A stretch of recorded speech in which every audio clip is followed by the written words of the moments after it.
Ananda Marga Revolution, 1957. Ananda Marga is a revolution. It is not only a spiritual revolution, but also an economic, social, and mental revolution. The economic system, the social structure, the trend of thinking, and the spiritual practices prescribed in our Ananda Marga are not only new, but something quite different from the established ideas and practices in these spheres of life. Ananda Marga is not a change merely due to the cycle of time, but a revolution, a radical change in the true sense.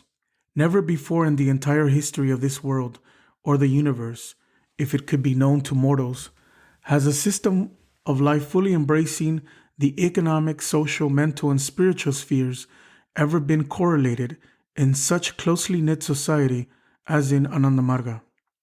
In Ananda Marga, a sannyasi renunciate is as good a member of society as an ordinary family person, earning his or her own living and maintaining his or her family. If we examine each of these important spheres of life separately, as depicted in our Ananda Marga, we will see how they are radically different from all existing ideas. Ever since the beginning of this world, the power to rule has been in the hands of one class or another. Long, long ago, when the world was only inhabited by animals, mere brute force determined the capacity of a group to rule. As an example, we find in the natural history of the world a period when enormous reptiles, the dinosaurs, ruled the world with the help of sheer weight and brute force. Rule of brute force did not end with the animals, but continued even in the age of primitive human beings. Even after the advent of early civilization, kings and emperors depended on and ruled with the help of their physical strength. Every other quality on the earth was subordinate to physical strength. With the passage of time, as the mental faculties developed, physical force was replaced by mental capacity, the capacity of planning and forethought, etc., as the essential requirement of ruling over others. With further economic development, money became important. Those in possession of money controlled the knowledge of the learned and the courage and strength of the brave. Hence, the authority to rule passed on to the moneyed class, the capitalists. The capitalists could also not retain power for very long, as their income depended on the workers, the toilers who lacked courage and strength. Highly developed mental faculties and money had thus far to depend on one of the above-mentioned three classes for their maintenance. The class of the physically strong, Kshatriyas, or the class of the mentally astute, Vipras, could do without the help of the workers, and so as long as their rule lasted, the toilers did not realize their importance. But the capitalists, Vaishyas, could not produce their wealth without the help of the workers. The workers thus became an essential requirement of the rulers. The workers did not fail to realize this, and consequently we find their attempts to rule manifested in the shape of the communist movement of the present age. A close study of this movement will show that it is not backed by individual physical strength or mental development, by reasoning, statesmanship, or capital, but by the unity of workers who have only one quality, the quality to work. This quality can be directed towards violence, for snatching away the capital and other attainments of the other classes. But whatever the workers' drawbacks, the cycle of events shows that power is passing into their hands. Similarly, if an Ananda Marga only developed due to the cycle of events, the power to rule should accordingly be vested in one of the classes. When the workers or communists outlived their utility to rule, according to the ordinary cycle, power should pass to the brave or to the statesman, and Ananda Marga should also have aimed for this. In our Ananda Marga, however, this is not so. Ananda Marga does not follow any of the old patterns of economic life. The power to rule is not bestowed on any one class. In fact, in our Ananda Marga, there are no separate classes. Our Marga has eradicated the age-old system of classifying human beings according to their trade or even capacity. The four classes who have ruled the world at one time or another are not of recent origin, but have been known ever since the beginning of humanity as Brahmins, Kshatriyas, Vaishyas, and Shudras. These trade-wise classifications developed because certain individuals were more suited for a certain type of work. The classes so formed started the fight for power and for their own comforts, and thus the system of one-class rule came into existence. It would appear that the formation of trade-wide classes was a natural and logical development. If that were so, how then can Ananda Marga establish a classless society? Those who do not know Ananda Marga will come to the natural and obvious conclusion that 1.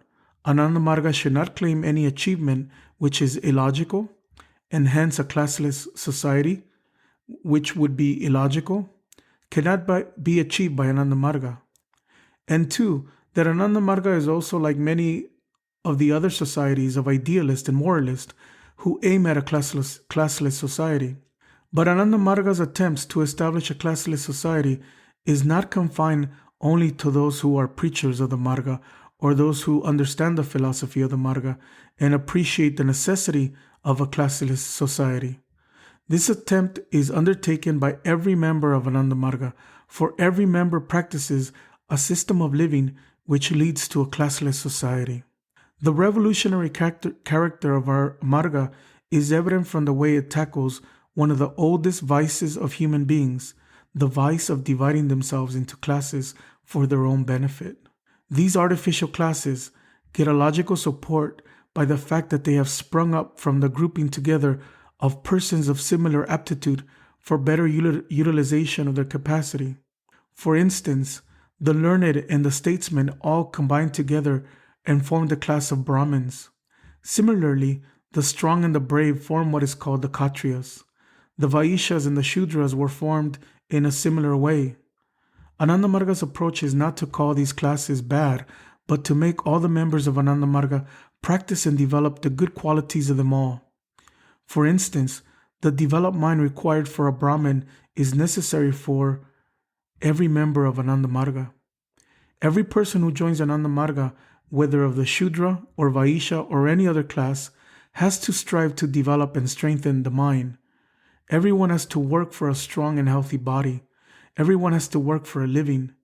This has been given so much importance in our Marga that it has been declared that to work as a sweeper, the most menial of tasks, is far more respectable than to depend upon others for one's daily needs.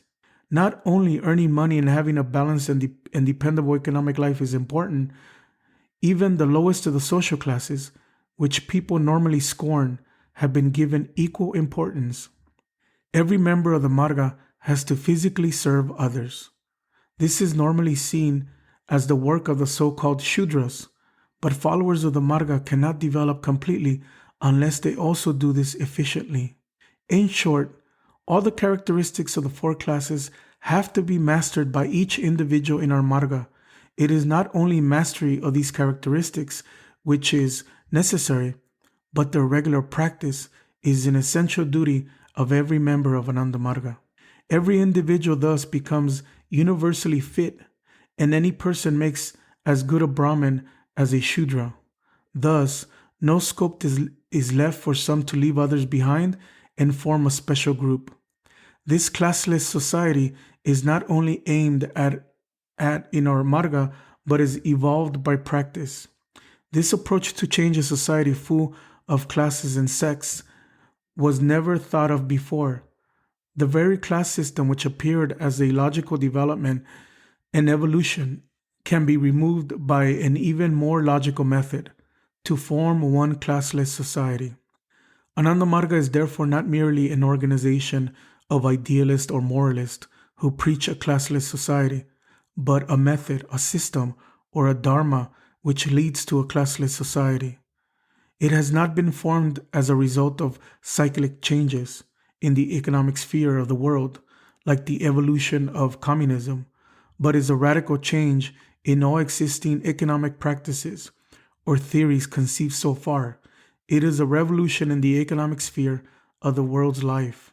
In the social sphere, too, both the means and the ends adopted in our Marga are revolutionary. This shows a change which had never been conceived of before, a change which is not a cyclic change due to the development of social habits of human beings. It is a change based on the fundamental characteristics of the human mind, and hence it is a change which will last as long as the human mind lasts. From time immemorial, human beings have been framing laws and rules to govern themselves so that the fundamental rights of each individual are secured and all the members of society can live peacefully. Such laws have been framed from time to time by the ruling classes. On examining these laws, it is evident that the ruling class framed them keeping their own interest as the uppermost consideration in their mind. For instance, in Manusmriti, the text of laws framed by Manu, it is stipulated that if a Brahmin boy marries a Shudra girl, he is punished by shaving his head and taking him around the town seated on the back of a donkey. The punishment of a Shudra boy marrying a Brahmin girl is death. The laws were accepted only as long as the Brahmin supremacy remained and were questioned the moment the Brahmin supremacy was removed. After the Brahmin supremacy, there have been numerous lawgivers who have all framed laws and rules to suit their own convenience. Some have declared that the allegiance to the king is the supreme duty of every member of society. Others have placed the country or state above the sovereign, while others have considered their religion more important. There is no single common bond in any of the numerous societies to unite them. The laws for ensuring security are framed in such a way that equal security is not provided to all the members of the different strata of the society. There are differences between the Brahmins and the Shudras, or the white Americans and the black Americans. Such laws lacking a common bond cannot lead to the existence of a peaceful and everlasting society. Unfortunately, all that the lawmakers have done so far is to frame laws which have caused immense social unrest. The approach taken by Ananda Marga to tackle the problem of developing an everlasting society is revolutionary in itself. Those who are to build the society of Ananda Marga are not mere idealists and moralists.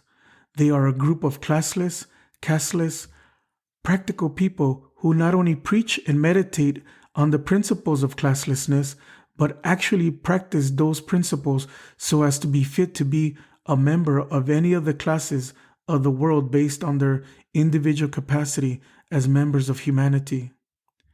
With this background, they are bound together by a common and foremost ideal. The ideal is everlasting and of equal importance for any class of people.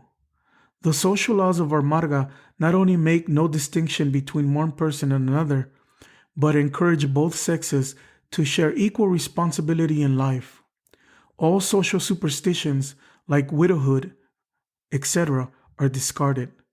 Not only are the superstitions discarded, but the fundamental principles of some of the existing laws of society, like allegiance to the laws of society and state, take second place.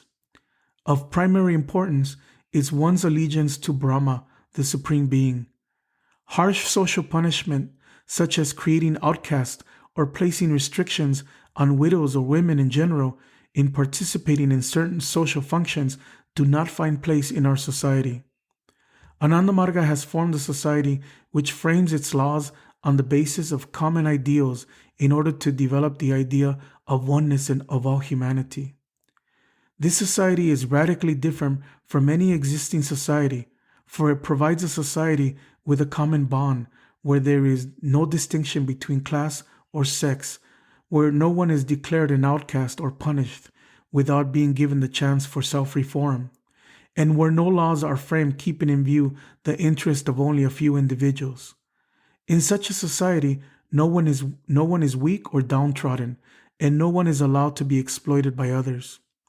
Such a society had been dreamed of and advocated earlier by moralists and idealists, but never before has such a system been achieved as it has been within Ananda Marga, which combines all the qualities of the different economic classes of the world in one individual. Never has such a system been conceived of by any of the numerous thinkers and lawgivers of the world. If Ananda Marga is a revolution in the economic and social spheres, it is an even greater revolution in the mental and spiritual spheres. Philosophers and thinkers so far have all declared the visible world to be unreal as compared to themselves. Ananda Marga takes a radically different view. According to the philosophy of our Marga, the world is as real as human beings' knowledge of their own existence. How far-reaching is the effect of this radical change in the trend of thought? It's difficult to imagine at first. This approach not only gives the same importance to the world as to humanity, but makes the existence of the world essential too. The world, or any worldly activity, is just as good a manifestation of the Supreme Being as humanity itself. Hence, Ananda Marga does not preach fleeing from the world, but makes it an essential requirement for every individual to remain in the world. The idea of giving the world equal importance to humanity is a revolutionary idea. Ananda Marga does not discriminate between a family person and a sannyasi renunciate. It required the courage of a revolutionary to say so. All the regions of the world, whether present or past, have placed restrictions on who are entitled to perform spiritual practices. In the Hindu religion, such restrictions are numerous, and in almost all other religions, there are restrictions. Ananda Marga has no such restrictions. To learn those spiritual practices, which have thus far been denied to family people, one need not become a sannyasi. Ananda Marga places no restrictions on members of a particular class, caste, or sex for learning spiritual practices.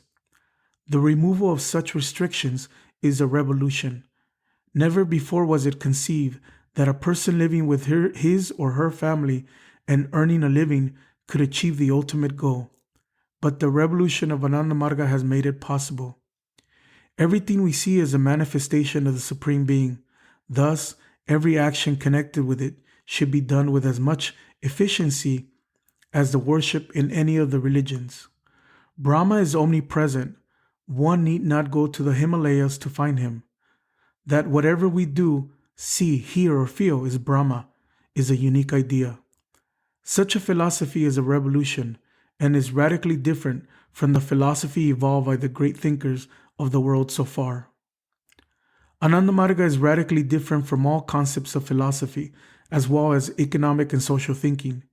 It is not a change which has evolved as a result of the evolution of the human mind and its economic and social environments. It is a revolutionary concept of life, altogether different from any of these present or past ideas. It is a change which is independent of the cyclic changes due to the passage of time.